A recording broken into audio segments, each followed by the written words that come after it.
아끼고 평안하면 삶이 풀립니다. 이런 말씀을 증거하겠습니다. 평안하게 될 때 어떤 문제들이 발현을 하지 않습니다. 그래서 문제가 항상 있는 것 같아도 그것이 활성화되지 않기 때문에 하나님은 그걸 통해서 우리를 이끄시길 원하시거든요. 그래서 평안이 문제를 해결하는 열쇠입니다. 우리 아버지는 암 말기로서 상당히 어려운 상황이 있지만 그런데 너무 얼굴도 좋으시고 아주 잘 살고 계세요. 왜 그러시냐면 늘 평안하기 때문인데, 그게도 전화를 하셔서 내가 이제 막 성경 일독을 또 마쳤다. 이제 또 성경 일독을 또 도전해야 되겠다.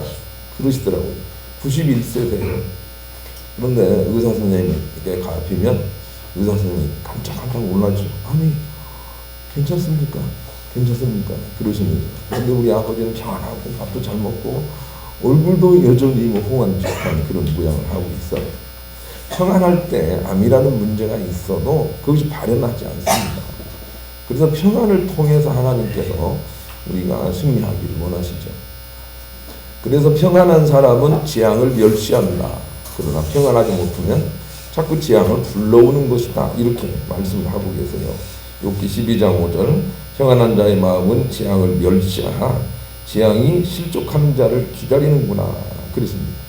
우리가 평안하지 못하고 두렵거나 불안해하게 될 때 재앙이 그 사람을 기다리고 있다가 들어오는 거죠. 근데 평안한 사람은 재앙을 멸시한다. 그런 표현을 쓰고 있어요. 상관이 없다는 거죠. 그래서 지극한 평안을 향해서 우리가 자꾸 정진을 해야 됩니다. 다윗은 여러 번 말씀드렸지만 얼마나 마음이 평안한가 하면 정치를 하는 임금인데도 불구하고 나는 마치 젖된 아기가 어미 품에 있는 것처럼 평안합니다. 그렇게 자기 자신을 10편 131편 2절에서 표현하고 있어요. 실로 내가 내 영혼으로 고요하고 평온하게 하기를 젖된 아기가 그의 어머니 품에 있음같이 하였나니 내 영혼이 젖된 아이와 같도다. 그랬습니다. 이런 평안이 있기 때문에 문제가 생겨도 문제가 안 되도록 하나님의 이끌림을 받게 됩니다. 이 비밀을 우리가 알아야 돼요. 그래서 기도할 때 문제가 생기지 않게 해주세요. 문제가 생기지 않게 해주세요. 거기에는 불안이 많이 있다는 거 여러분 아시죠? 문제가 생겨도 주님을 의지합니다. 문제가 생겨도 주님은 넉넉하게 이기는 길을 내시는 분을 믿습니다. 이렇게 기도하게 되면 문제를 이기고 승리의 길로 우리가 나갈 수가 있는 것이죠. 그래서 평안을 위해서 우리가 자꾸 기도를 해야 돼요. 우리 교회에도 어린 아이들 있지 않습니까? 예준이 혹은 소망이 있는데 얘네들이 엄마 품속에 있을 때는 아주 자신만만하고 그냥 얼굴에 온갖 미소가 있고 그러지 않습니까? 엄마 때문에 엄마 품속에 있는 것이 그래서 마치 우리가 하나님 품속에 그의 그늘과 날개 아래 있을 때 그런 평안함을 느낄 수 있다면 너희들 악한 것이라도 이길 수 있을 것이다 하고 하나님의 계획은 거기 있어요. 너희들 내 아들이다 내 자녀다 하시면서 품으시려는 이유가 바로 거기 있다는 거죠. 그리고 주님을 의지하고 평안함을 배운다면 무엇이나 우리가 할 수가 있는 것이죠. 어떤 상황이라도 그거보다 크시고 그것을 만드신 분이 하나님이시라는 걸 알고 주님께 의지하고 이길 수 있다는 걸 알고 그 증거들이 자꾸 나타나면서 내가 다른 게 필요하지 않구나. 오로지 주님을 의지하고 평안하면 되겠구나 라고 하는 그 길을 발견한 사람은 정말 진실로 큰 복을 얻은 사람이라고 할 수가 있는 것입니다. 그러나 반대로 우리가 평안하지 않으니 항상 문제가 생겨요. 요한일서 4장 18절 이렇게 말씀하셨어요. 사랑에는 두려움이 없나니 두려움에는 형벌이 있음이라 그랬어요. 두려워하면 형벌이 따라와요. 두려워하는 자는 사랑 안에서 온전히 이루지 못했느니라. 그렇게 말씀 붙이고 있어요. 그러니까 막 두려워하면서 주님의 응답이 있을 것이라고 생각하는 것은 오해예요.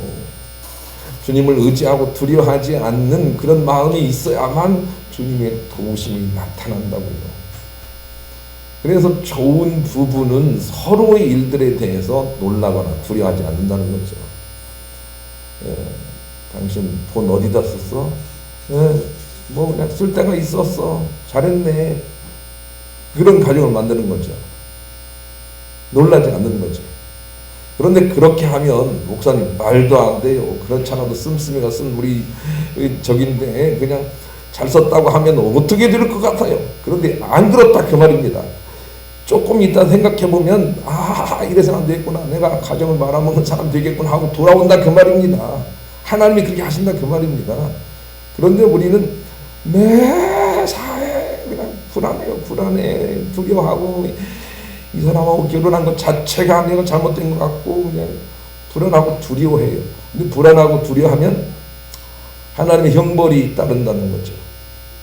하나님의 구원이 나타나지 않는다는 거죠. 그래서 불안의 문제를 우리가 극복을 해야 합니다.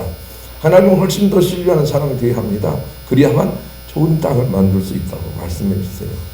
나는 수도 없이 반복하거니와 좋은 부모는 자녀들에게 든든한 버팀목이 돼주는 부모예요. 그것보다 더 좋은 부모는 없어요.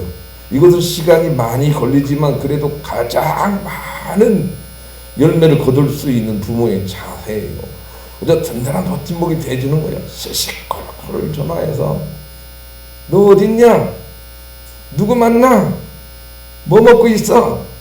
그러지 말라 했더니 이렇게 말하지 않는 거죠. 우리 아들 있는 자리에서 잘하고 있지? 내가 기도하고 있어. 자신 있게 살아. 이렇게 말하면 막 기가 넘치게 살까요? 아니에요.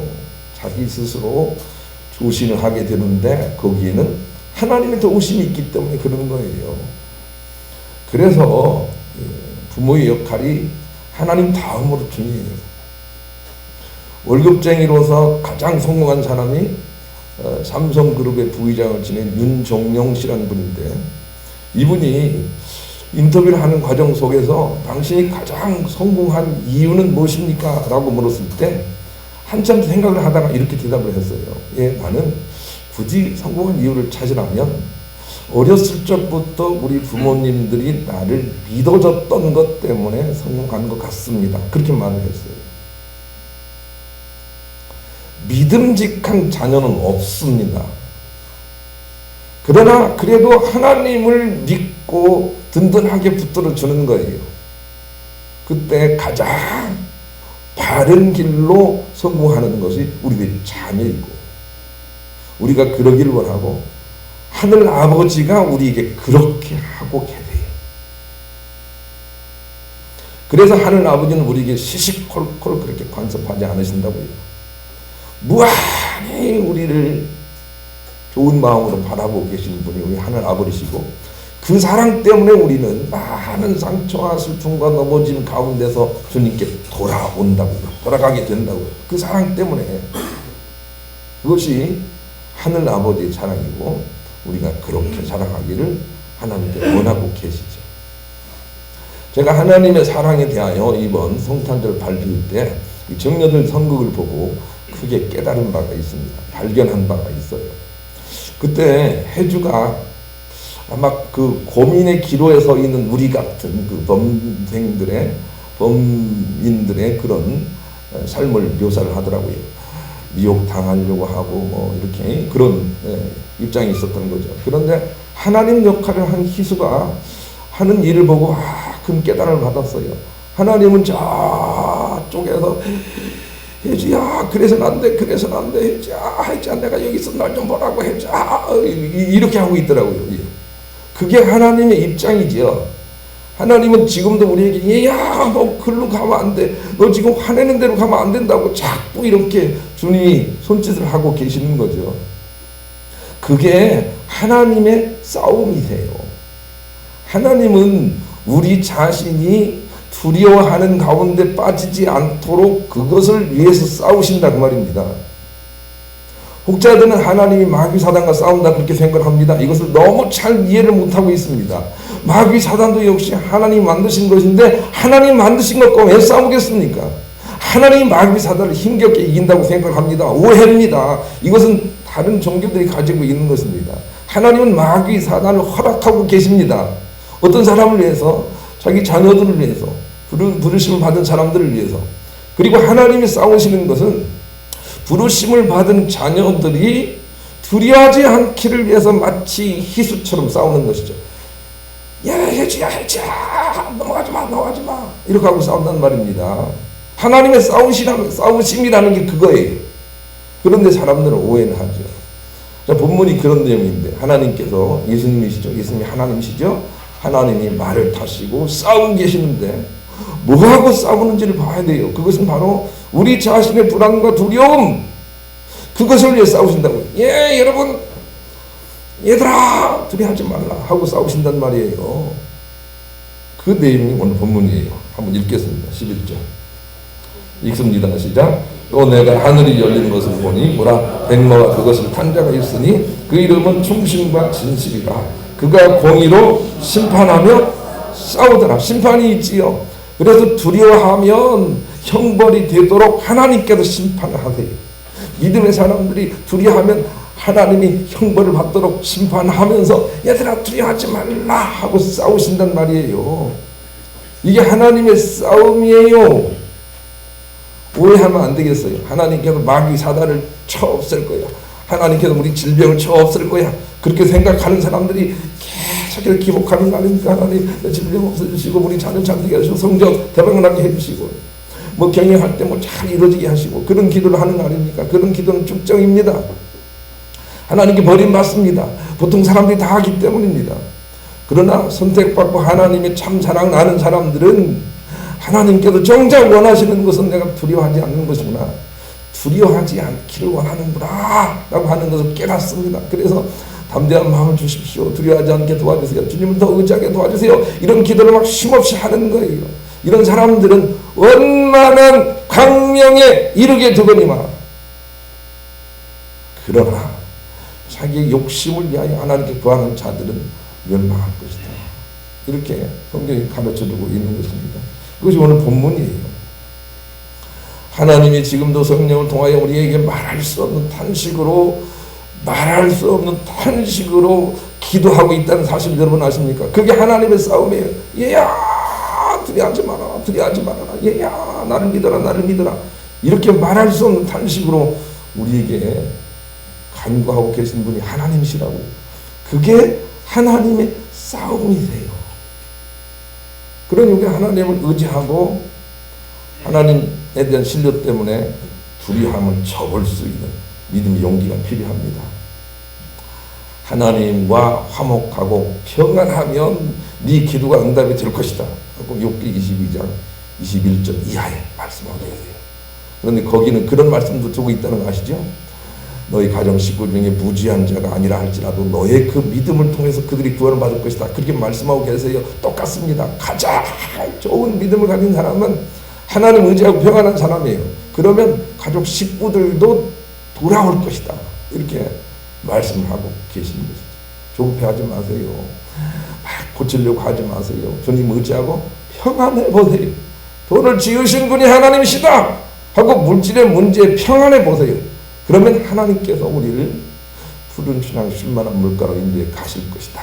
이렇게 말씀을 하시는 것입니다. 평안해서 참복 누리시는 여러분 되시기를 우리 주님의 이름으로 간절히 축원합니다. 이런 마음 가지고 477장 복음서나 하겠습니다. 477장 복음서나 하겠습니다. 477장. 당신이 지쳐서 기도할 수 없고 눈물이 빗물처럼 흘러내릴 때 주님이 우리를 대신하여 싸우시는데 그 싸우는 것은 마귀 사단과 싸우는 것이 아닙니다. 오해하면 아닙니다. 마귀 사단과 싸워야 하는 것은 우리입니다. 우리. 하나님은 우리가 평안하기 위해서 싸우고 계십니다. 전도서 9장 12절에 이렇게 말씀하십니다. 분명히 사람은 자기의 시기도 알지 못하나니 물고기들이 재난의 그물에 걸리고 새들이 올무에 걸린 같이 인생들도 재앙의 날이 그들에게 호련히 임하면 거기에 걸리느니라 그랬습니다. 다시 말씀드립니다. 우리가 두려움, 불안의 문제를 극복하지 않으면 어느 순간에 우리가 걸려버립니다.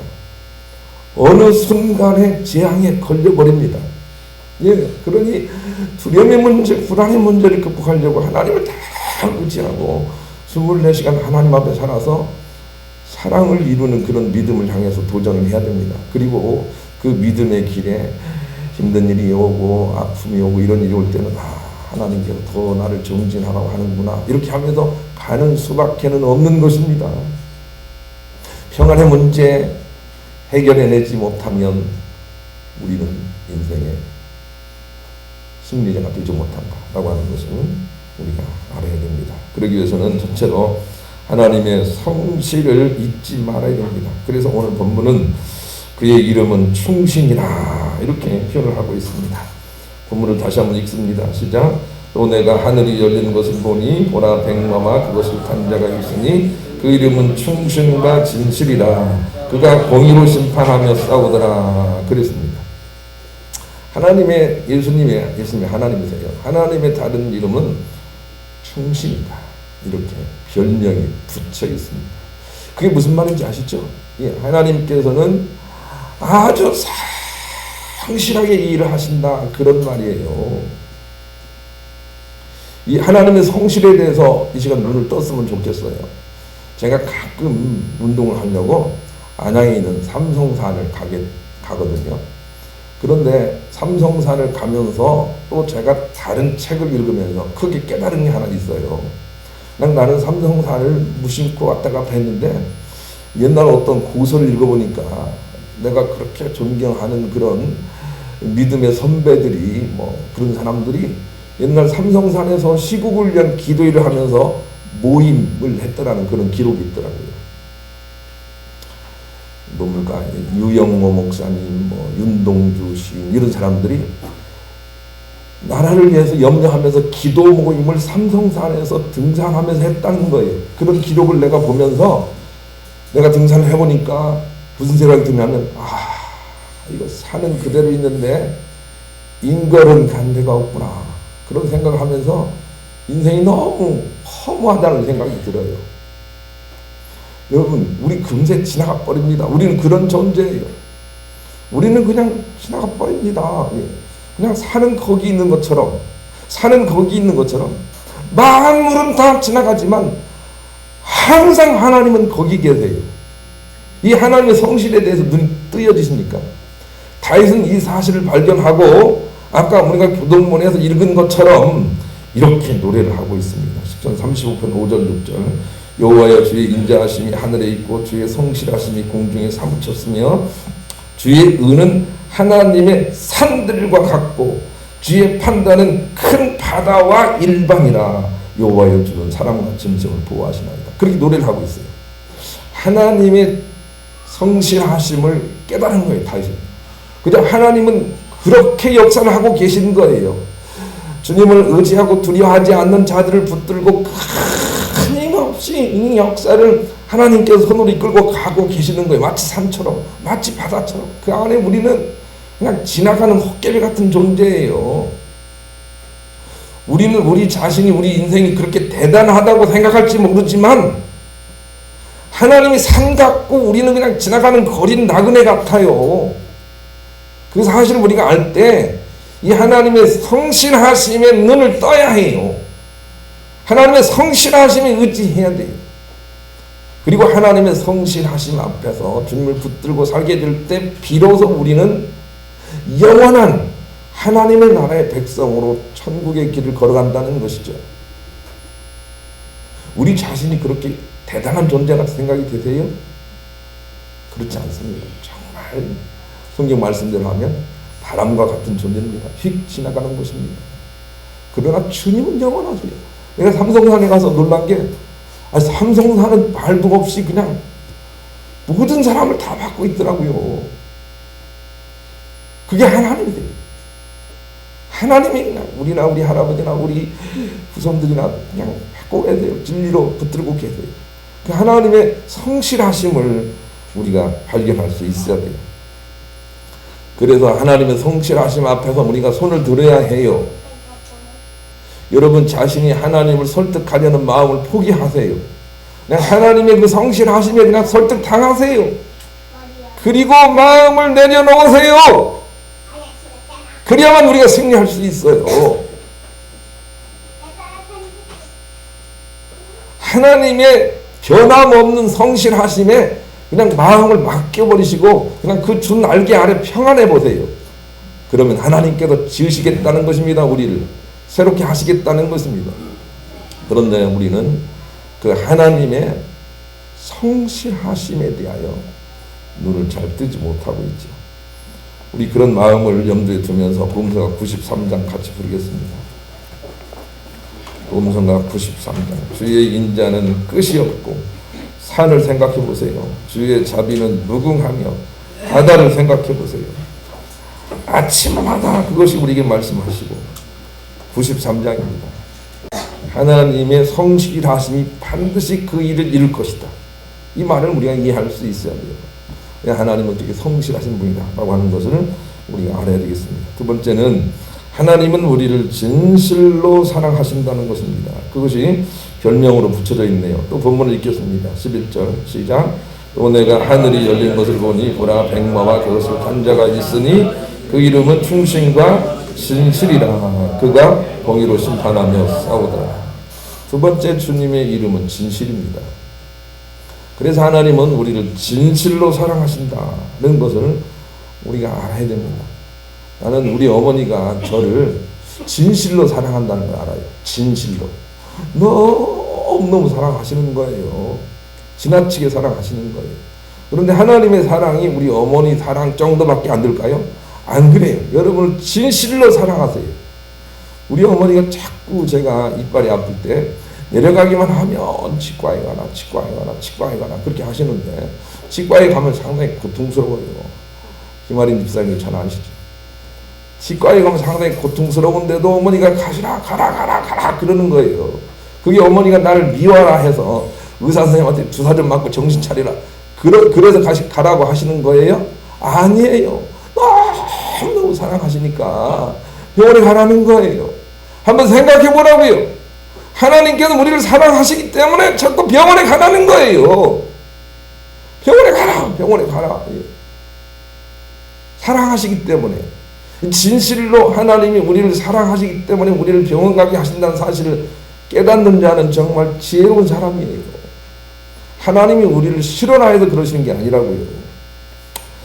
이사야 49장 15절 이렇게 말씀하세요. 여인이 어찌 그 젖 먹는 자식을 잊겠으며 자기 태에서 난 아들을 긍휼히 여기지 않겠느냐. 그들은 혹시 잃을지라도 나는 너를 잊지 아니할 것이라 그랬어요. 다른 말로 얘기하면 우리 어머니가 나를 사랑하는 거 그것 별거 아니라는 거예요. 하나님이 결단코 너를 잊어버리지 않겠다 그렇게 말씀하시는 것이죠. 그 하나님의 지극한 사랑을 발견해야 돼요. 그래서 하나님이 나를 미워라 해서 하나님 어째서 나를 이렇게 병원에 다니게 하십니까? 그렇게 하는 기도를 바꿀 수 있어야 돼요. 너무너무 사랑하셔서 하나님 그러시는구나 라고 하는 걸 깨달아야 된다고요. 하나님의 사랑은 진실하다 라고 하는 것을 우리가 깨달아야만 마음의 평안을 이룰 수 있다는 거죠. 그 하나님의 진실하심을 발견해 보세요. 하나님은 회전하는 그림자도 없이 변개치 않으시는 그런 진실한 사랑으로 우리 가운데 계시는 분이거든요. 그 하나님이 여러분의 주인으로 왕으로 있는 사람이라면 두려움을 이길 수 있을 것이다. 이렇게 하나님께서 우리에게 가르쳐주고 계시는 것입니다. 17세기 유럽의 지식인이요 스페인의 철학자인 발타르자르 그라시아는 이렇게 말을 합니다. 시강이라는 목발은 헤라클레스의 무쇠 몽둥이보다 더 큰 능력을 발휘합니다. 하나님은 시간으로 인간을 단련시킵니다. 참복은 맡기고 기다리며 평안할 줄 아는 사람에게만 부상으로 주어집니다. 보이지 않는 성장과 성숙의 증거는 늘 맡김의 맨 끝자락에 놓여 있습니다. 그렇습니다. 하나님은 이 시간을 창조하신 분이고 시간 너머에서 시간 안에 있는 만물을 붙들고 계십니다. 우리가 마음과 믿음을 시간 너머에 계신 하나님께 두고 그저 시간과 상관없이 하나님을 의지하고 내면 믿고 기다리고 맡기면 하나님께서 그 시간 너머에서 시간을 통해서 역사하시는 힘이 엄청나게 크다는 것을 이 사람은 알았습니다. 지혜 있는 사람은 무슨 일이 있어도 하나님께 금세 맡겨버립니다. 주님이 하시는 것이 내가 하는 것보다 강하다는 걸 알기 때문이죠. 그런 믿음을 발견한 사람은 세상에 겁날 게 없는 것입니다. 어떤 상황에도 하나님께 맡기는 것을 실천하는 것입니다. 그랬더니 정말로 하나님께서 하시네요. 그래서 일체의 비결을 발견한 사람이 바울 아닙니까? 그 하나님을 의지하고 담대하고 평안할 수 있겠느냐? 내가 싸우고 있다. 이렇게 말씀하고 계십니다. 빌 그리핑이라는 사람이 이런 얘기했습니다. 당신의 인생 편집을 하나님께 맡겨보십시오. 손댈 필요가 없는 영장이 될 것입니다. 내 인생을 내가 어떻게 계획할 것인가? 그것은 내 생각이고요. 그냥 하나님께 맡기고 열심히 무슨 일을 하는 것입니다. 그러면 하나님이 편집을 하시는데 그 편집은 정말로 명작이 될 것이다. 그렇게 말씀하고 계세요. 하나님께 맡기며 살아야 요셉처럼 우리가 승리할 수 있다는 것을 알 수가 있는 것이죠. 마트 베터스는 이런 말 했습니다. 여러분의 인생의 해석자를 주님으로 맡겨보십시오. 그러면 당신 인생이 아름답게 될 것입니다. 아무 일이 생기지 않는다는 말이 아닙니다. 그것을 하나님이 재구성하여 해피엔드로 만들어 버릴 것이라는 말입니다.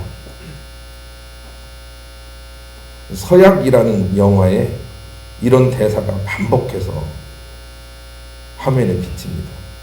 우리를 결정하는 것은 우리가 아니고 어떤 순간들이다. 이런 메시지가 반복해 있습니다.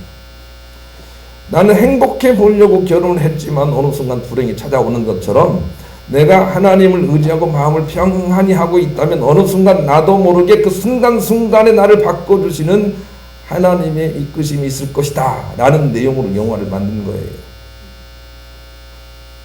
우리가 할 일은 그거예요. 지극히 하나님을 신뢰하고 마음을 평안히 하면 하나님이 순간순간이라는 걸 통해서, 우연이라는 걸 통해서 우리를 선으로 바꿔가시겠다는 것이죠. 그런 믿음을 우리가 살아낼 수 있겠어요? 두려워서 다른 걸 붙들지 않겠느냐라고 하는 것을 성경이 우리 가운데 말씀하고 계신 것입니다. 하나님은 우리의 두려움과 싸우시는 분이십니다. 미국의 루즈벨트 대통령은 그 대공황이 일어나는 1930년 그 어간에 그 혼란한 백성들에게 이렇게 연설을 했습니다. 여러분, 우리가 가장 싸워야 할 존재는 두려움 자체입니다. 이렇게 역설을 해서 백성들 마음을 안정시켰습니다. 그런데 우리도 마찬가지입니다. 여러분, 우리가 진정으로 싸워야 할 가장 막강한 대상은 불안 자체입니다. 하나님을 생각해보세요. 얘야, 여러분, 얘야, 염려하지 마라, 내가 한다. 염려하지 마라, 내가 한다. 그런데 하나님 알아보지 않고 온갖 두려움과 자기 생각에 쌓여서 악수를 두며 살아가는 것이 우리란 말입니다. 그러나 그 중에 다니엘을 보십시오. 바울을 보십시오. 아브라함을 보십시오. 믿음으로 승리한 사람들은 하나님께 맡기고 하나님이 하심이 내가 하는 것보다 월등하게 크다는 걸 알고 그냥 하나님께 맡기고 마음 평안을 도모했던 사람들입니다. 이런 사람들은 하나님께서 선으로 바꾸어 이끌어 가심을 우리에게 성경이 증언하고 있는 것이죠. 그러니 우리는 두려움과 싸우는 사람이 되어야 합니다. 두려움은 믿음의 반대말입니다. 요한일서 4장 18절에 그걸 가르쳐주고 있습니다. 믿음의 반대말은 불신이 아닙니다. 믿음의 반대말은 두려움입니다. 그것과 우리가 싸워야 합니다. 그래야만 하나님의 이끄심이 우리 가운데 있는 것입니다. 그러나 맡기고 평안한 만큼 삶도 풀린다는 이 시소의 원칙을 여러분이 기억하시기 바랍니다. 나는 가끔 새신자가 우리 교회에 오면 그런 말씀을 하는 게 너무 듣기가 좋습니다. 우리 교회는 참 밝습니다. 이런 얘기를 할 때 정말로 기쁩니다. 나는 한 가정이 하나님의 축복으로 풀어지는 그 수순을 보면 맨 먼저 나타나는 것이 얼굴이 밝아집니다. 얼굴이 밝아지고 자꾸 잘 웃는 사람들, 이런 사람들을 통해서 하나님 역사하신다는 걸 꼭 기억을 해야 됩니다. 반대도 있는 것이죠. 자꾸 일이 안 풀리는 가정의 특징은 식구들이 다 인상을 쓰고 있어요. 그거 먼저 우리가 싸워야 합니다. 두려움과 불안, 그것을 싸우게 될, 그런 것과 싸워서 하나님을 의지하게 될 때 하나님께서 이 삶을 풀어주시겠다 하고 너무 많이 약속하셨습니다. 그것이 기복입니까? 기복이 돼서는 안 됩니다. 하나님이 복을 주시는 분이 아니라 하나님 복 그 자체이신 것입니다. 그래서 우리가 하나님을 의지하고 마음을 평안히 하면 하나님의 삶을 풀어내시는 오묘한 일들을 너에게 보일 것이다. 이렇게 말씀하십니다. 우리가 해야 할 일은 하나님께 맡기고 더 평안해 보는 것입니다. 내 스스로 하는 게 아니고 하나님을 더 신뢰하는 것입니다. 왜냐하면 하나님은 지금도 말을 타시고 우리를 대신하여 싸우고 계시기 때문입니다. 하나님을 의지하고 올 한 해 동안에는 마음을 더 평안히 하셔서 하나님께서 우리 가운데 베풀어 주시는 은총과 참복을 받아서 누릴 수 있는 여러분 모두가 되시기를 우리 주님의 이름으로 간절히 축원합니다.